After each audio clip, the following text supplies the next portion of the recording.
Hello friends, welcome to my channel. आज मैं आपको इस वीडियो में पॉलिटी के सबसे इम्पोर्टेंट टॉपिक राष्ट्रपति के बारे में बताऊंगा।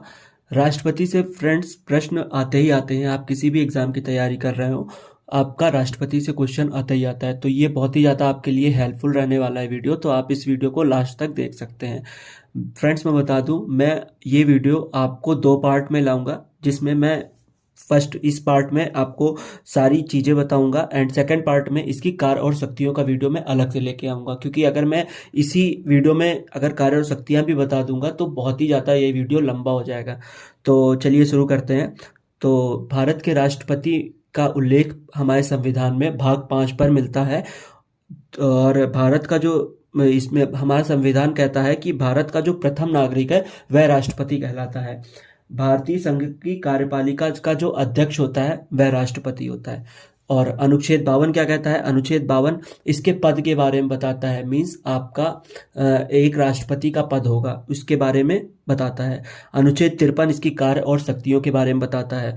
अनुच्छेद 54 इसके निर्वाचन के बारे में बताता है। मीन्स जो राष्ट्रपति का जो निर्वाचन है वह किस प्रकार से किया जाएगा। तो सबसे पहले राष्ट्रपति का निर्वाचन करने के लिए निर्वाचक मंडल का गठन किया जाता है, जिसमें लोकसभा के निर्वाचित सदस्य होते हैं, राज्यसभा के निर्वाचित सदस्य होते हैं, विधानसभा के निर्वाचित सदस्य होते हैं, दिल्ली पुदुचेरी की विधानसभा के निर्वाचित सदस्य होते हैं। फ्रेंड्स, ये याद रखिएगा कि इसमें विधान परिषद के सदस्य हिस्सा नहीं लेते हैं और इसमें जो निर्वाचित सदस्य ही हिस्सा ले सकते हैं। तो ये बहुत ही ज़्यादा कन्फ्यूज़न क्रिएट करता है एग्जामिनर आपसे एग्जाम में, तो ये चीज़ आप याद रख सकते हैं। अनुच्छेद 55 क्या कहता है? अनुच्छेद 55 निर्वाचन की रीतियों के बारे में बताता है। मीन्स राष्ट्रपति का जो निर्वाचन है वह आपका किस प्रकार से होगा।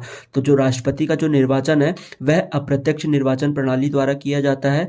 जो राष्ट्रपति का जो निर्वाचन में जो लोग मतदान देते हैं, यानी कि जो भी आपके सांसद और विधायक होते हैं, वह उनका जो मतदान होता है वह गुप्त रखा जाता है। और ये जो राष्ट्रपति का जो निर्वाचन होता है वह समान अनुपातिक प्रतिनिधित्व पद्धति द्वारा किया जाता है और एकल संक्रमणी प्रणाली द्वारा किया जाता है। राष्ट्रपति का जो निर्वाचन होता है, राष्ट्रपति के निर्वाचन के लिए आप तभी जीत सकते हैं जब आपके पास पक्ष में 50% से ज़्यादा मत आपके पक्ष में आएंगे, तभी आप राष्ट्रपति बन सकते हैं। अनुच्छेद 56 क्या कहता है? अनुच्छेद 56 राष्ट्रपति की पदावधि के बारे में बताता है। मीन्स राष्ट्रपति का जो टेन्योर है उसके बारे में बताता है। तो राष्ट्रपति 5 वर्ष तक कार्य कर सकता है जिस दिन से वह शपथ लेता है। और शपथ किसके सामने लेगा? शपथ आपका मुख्य न्यायाधीश के सामने शपथ लेगा। ये अगर मुख्य न्यायाधीश अवेलेबल नहीं है तो आपका जो वरिष्ठतम न्यायाधीश होता है सुप्रीम कोर्ट का, उसके सामने समक्ष आपका ये जो है शपथ लेता है। अगर बाई चांस राष्ट्रपति को अपना त्याग पत्र देना है तो उसके लिए कोई बाउंडेशन नहीं है कि वह 5 वर्ष तक कार्य करेगा ही करेगा। वो अपना त्याग पत्र उपराष्ट्रपति को भी दे सकता है। और अनुच्छेद 57 आपका पुनर्निर्वाचन के बारे में बताता है। पुनर्निर्वाचन मीन्स आप राष्ट्रपति का जो इलेक्शन है वो कितनी भी बार लड़ सकते हैं। अगर आप एक बार राष्ट्रपति बन चुके हैं तो इसका कोई बाउंडेशन नहीं है कि आप दोबारा राष्ट्रपति नहीं बन सकते हैं। हमारे संविधान में आप कितनी, ये कहीं भी मेंशन नहीं है, तो आप कितनी बार भी राष्ट्रपति का चुनाव है वह लड़ सकते हैं। हमारे संविधान में माननीय राजेंद्र प्रसाद जी हैं, वह सबसे ज़्यादा लंबी अवधि तक राष्ट्रपति पद पर कार्य कर चुके हैं। अनुच्छेद 58 आपका राष्ट्रपति की योग्यताओं के बारे में बताता है। मीन्स आप भारत के नागरिक होने चाहिए, आपने 35 वर्ष की आयु पूर्ण कर ली हो, लोकसभा सदस्य बनने की आप योग्यता रखते हो, किसी लाभ के पद पर ना हो, मतलब आप किसी सरकारी क्षेत्र पे फिर कार्य नहीं कर सकते हैं राष्ट्रपति पद पे रहते हुए। आप ये सोच रहे होंगे फ्रेंड्स कि मोस्टली लोगों में ये सब सारी योग्यताएं तो होती ही होती हैं, तो सभी क्यों नहीं राष्ट्रपति पद के लिए उम्मीदवार दे सकते हैं। तो सबसे मेन इंपॉर्टेंट ये होता है कि इसमें आपका 50 प्रस्तावक और 50 अनुमोदक होने चाहिए। मीन्स आपके पक्ष में अगर आप राष्ट्रपति का चुनाव लड़ते हैं तो आपके पक्ष में 50 सांसद या विधायक प्रस्तावक के रूप में या 50 अनुमोदक के रूप में होने चाहिए। तो आप टोटल मिलाकर के अगर आप राष्ट्रपति पद के लिए उम्मीदवार होते हैं तो 100 लोग आपके पक्ष में होने चाहिए, तभी आप उम्मीदवार के लिए आप दे सकते हैं। जो इसकी अगर आप राष्ट्रपति का चुनाव लड़ते हैं, उम्मीदवार देते हैं, तो आपका जो 15,000 रुपए की जमानत राशि है वह आरबीआई में जमा होती है, तो और या फिर भारतीय खजाने में आप जमा करवा सकते हैं। इसके बाद होता है अनुच्छेद 59। अनुच्छेद 59 में होता है कि राष्ट्रपति कोई अन्य पद ग्रहण नहीं कर सकता। मीन्स अगर वह राष्ट्रपति के पद पर नियुक्त हो चुका है तो वह किसी भी अन्य पद पर कार्य नहीं कर सकता है।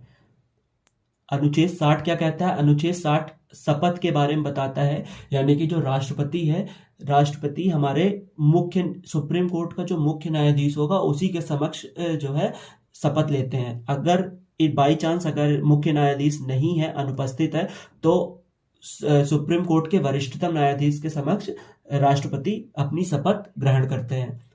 अनुच्छेद 61 में महाभियोग के बारे में बताया गया है। महाभियोग आपका राज्यसभा में भी लाया जा सकता है, लोकसभा में भी लाया जा सकता है। महाभियोग क्या होता है? मीन्स अगर कोई भी बाई चांस अगर राष्ट्रपति है, वह संविधान के अनुरूप कार्य नहीं कर रहा है या फिर कोई अनुचित कार्य कर रहा है जो कि संविधान में नहीं लिखा हुआ है, तो लोग मतलब आपको महाभियोग के द्वारा हटा सकते हैं। तो यही, बट इसकी एक शर्त होती है कि आपको 14 दिन के पूर्व लिखित सूचना देनी होती है राष्ट्रपति को। मीन्स आपको 14 दिन के पहले राष्ट्रपति को ये बताना होगा कि हम आप पर महाभियोग ला रहे हैं। फिर उसके अगर वह महाभियोग बिल पास हो जाता है तो सुप्रीम कोर्ट पे उसका विवाद चलता है, और सुप्रीम कोर्ट और विवाद जो है, राष्ट्रपति का जो विवाद है वो सुप्रीम कोर्ट पे ही चलेगा, ये आप याद रखिएगा। तो महाभियोग द्वारा ला करके उनको हटाया जा सकता है। हालांकि अभी तक ऐसा नहीं हुआ है कि हमारे संविधान में किसी पर महाभियोग लगा हो, तो ये अच्छी बात है। और एक चीज ये है कि जैसे अगर प्रेसिडेंट अगर नहीं है तो उपराष्ट्रपति है, वह उसके अलावा कार्य कर सकता है। मीन्स अगर मतलब प्रेसिडेंट अगर आपका अवेलेबल नहीं है, मीन्स कुल मिलाकर के ये कहने का मतलब है कि जो राष्ट्रपति का जो पद है वह कभी खाली नहीं रहता है, हमेशा वह मतलब अगर राष्ट्रपति कार्य करेगा, अगर राष्ट्रपति नहीं होगा तो उपराष्ट्रपति उसकी जगह पर कार्य करेगा। मैक्सिमम 6 महीने तक वह कार्य कर सकता है। अगर वह नहीं अवेलेबल होता है तो बाई चांस अगर वह महाभियोग से हट गया या फिर उसने त्यागपत्र दे दिया या फिर उसकी मृत्यु हो गई तो उसके पहले ही इलेक्शन करा करके राष्ट्रपति का जो पद है वह भरा जाता है। तो ये थे आपका राष्ट्रपति के बारे में मैंने बताने की पूरी कोशिश करी है।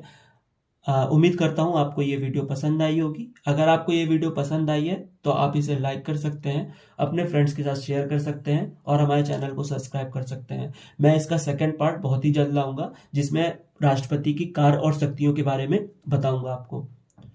Thanks for watching. जय हिंद, जय भारत।